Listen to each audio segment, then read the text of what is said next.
Hi everyone. So my shawl is finished. My Be Simple Variations, I should say scarf. Got the picot cast off done, and just wanted to show you a little bit about weaving in ends and some seam blocking. So what I'm going to do is I'm going to demonstrate how I would normally weave in my ends on something like this. I'm going to thread got a nice large-eyed bodkin here, wool needle, ready to go.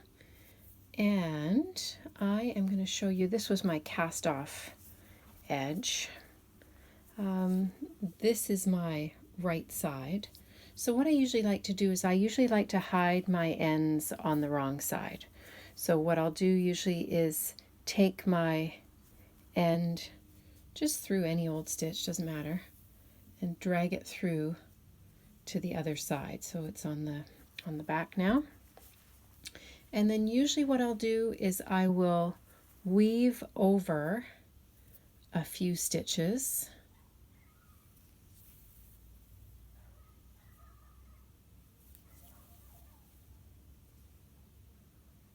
Just through the backs of some of the garter stitches.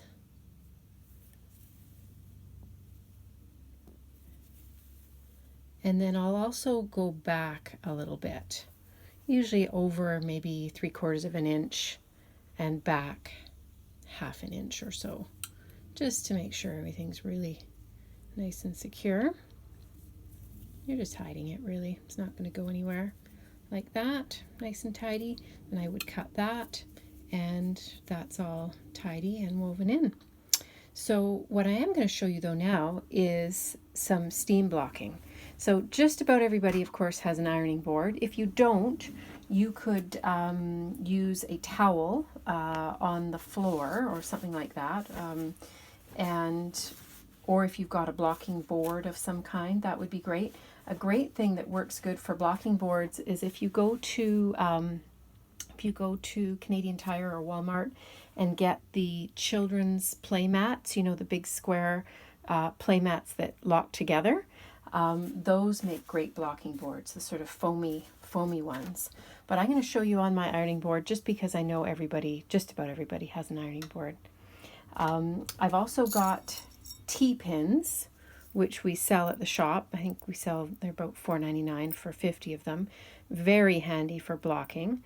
We're going to use those for pinning. I actually just pin right to my ironing board. I find that works really well. And you're pretty much just evening all of your knitting out. You're not sort of stretching it. You're just sort of just coaxing it out to where it wants to be, sort of naturally. Blocking just sort of makes everything look tidier and gives everything sort of a nice finished look.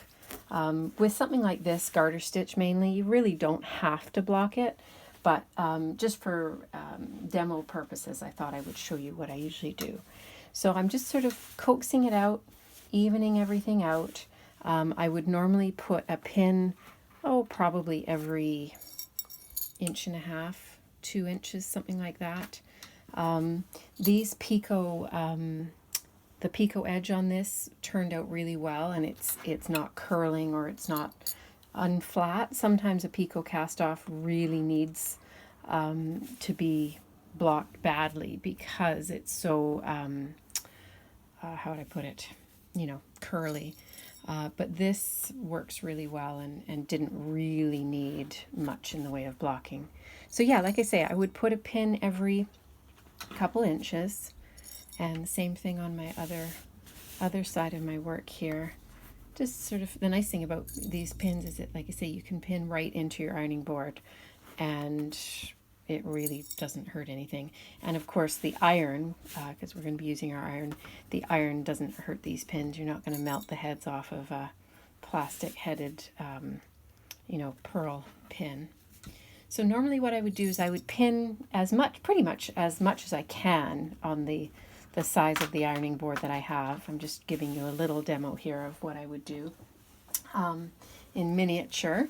But I've got a piece of quilting cotton to use as a press cloth, because you never want to put you and your your iron between you and your finished piece of knitting. On something stocking stitch, I would normally pin my right side facing down. I didn't think of that today. It really doesn't matter because this is garter stitch, but on stocking stitch you would normally block your wrong side, and that way it just sort of evens everything out too. So that's a diversion, but I've got my iron set. I've got it set fairly high. This is pure wool, so it can handle it. If your yarn that you used had any nylon or any acrylic in it, you wouldn't want to set it too high. What you could do is set the iron quite low and dampen your press cloth to get some steam rather than having to have your iron up high enough for it to steam. On something like this, I'm actually just going to, my iron has been a bit funky lately and isn't steaming that happily, so I'm just using a little bit of spray and then pressing. And notice I'm not pressing like this. I'm just very gently using the weight of the iron to sort of press everything into place. And I just sort of go back and forth over it, not too much, just to sort of, like I say, it just evens everything out. Nothing too complicated. And like I say, if this was a stocking stitch piece, you'd have your right side facing your ironing board and your stocking stitch wrong side facing up.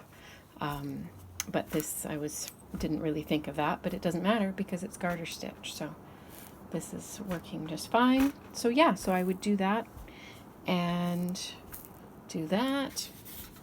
If you've got time, you could let it sort of just air dry for an hour or something like that in between sections, but I'm not going to worry about it because I'm just demoing for you. But yeah, it just sort of evens everything out. And with stocking stitch, you don't want to overpress because you don't want to squish the stocking stitch. Or sorry, I meant garter stitch. You don't want to squish the garter stitch because you've got that nice texture which you've worked so hard to create. Can you hear the rain? I'm up in my attic and you can hear the rain bucketing. It just started on the roof. Yeah, so there you go. So that has just taken everything. It's just evened it out nicely. Like I say, if you wanted, you could do it from the other side. It doesn't really matter on something like this.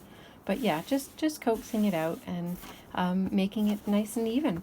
And so I would just do, because my ironing board can't hold the whole thing, I would just do that in sections at a time.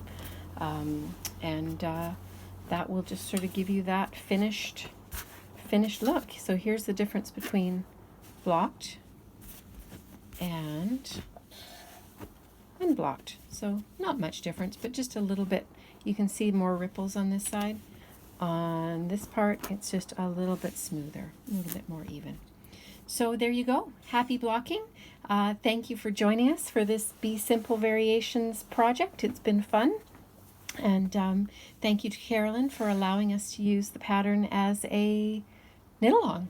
So check out our other knit-alongs. Remember to subscribe to our channel. The more subs we get, the more we'll be able to do, and the more we'll keep at it. And send us ideas too of what you want to see next in the way of knit-alongs. So happy knitting, and we'll see you soon.